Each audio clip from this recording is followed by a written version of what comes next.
بسم الله الرحمن الرحیم. په پیل کې د خبرونو سرټکی.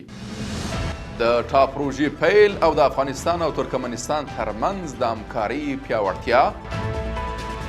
په خوست ولایت کې د 80 میلیون افغانیو په ارزښت پراختیایي پروژې پیلېدل. او دا چې د اسلامي همکاریو سازمان په غزه کې د اسرائیلو بریدونه وغندل.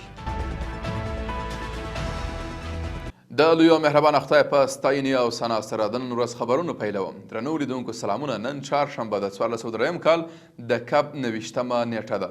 زه محمد صادق فروتن یم. د هم بشپړ خبرونه.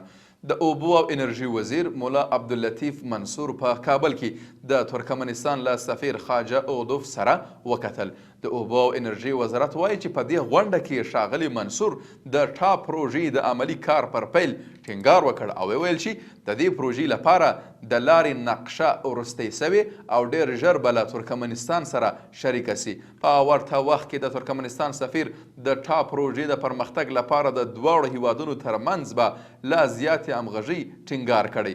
د دې غونډې په پای کې د دواړو خواو د تخنیکي ټیمونو ترمنځ د آنلاین غونډو په ترسره کولو هم ټینګار وسو. بل خبر د تورخم څخه. د تورخم کمیسار مولا عبدالجبار حکمت وایي چې نن مازدیګر 4 بجې به د تورخم دروازه د باروړونکو موټرو پر مخ پرانیستل سي.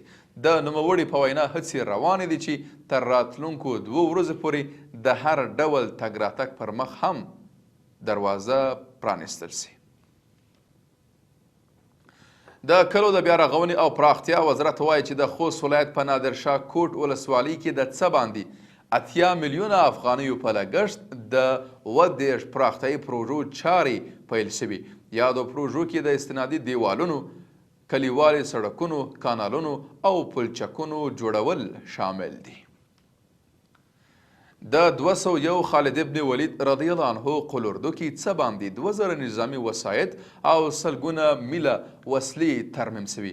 ملي دفاع وزارت وایي چې د 2001 خالد ابن ولید رضی الله عنه قلوردو مسلکي او تخنیکي پرسونل د تیر یو کال په ترڅ کې 2010 اراضي مختلف ډول نظامي وسایط او 222 میلي سپکي او درنې وسلې ترمیم او ګټې اخیستنې ته چمتو کړي دي. او په پای کې د اسلامي همکاریو سازمان یا OIC په یوې اعلامیه کې د صهیونیستي رژیم لخوا د غزې پر تړانګه د بریدونو بیا پیل په کلکه غندلی.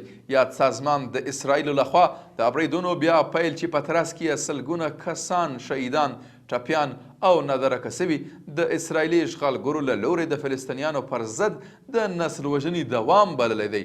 په دې اعلامیه کې دغه راز له نړیوالې ټولنې په ځانګړې توګه د امنیت شورا څخه غوښتل سوي چې د اسرائیلو د تیری پایته رسولو کې خپل مسؤلیتونه ادا کړي او د فلسطینیانو د بې ځایه کولو مخه ونیسي. قدرمنو لیدونکو له ملتیا مو مننه. تاسو کولی شئ د عروج بېلابېلې خپرونې د دې ادارې د سوشل میډیا له طریقه وګورئ. تر بیا ښه وخت او ښې چارې.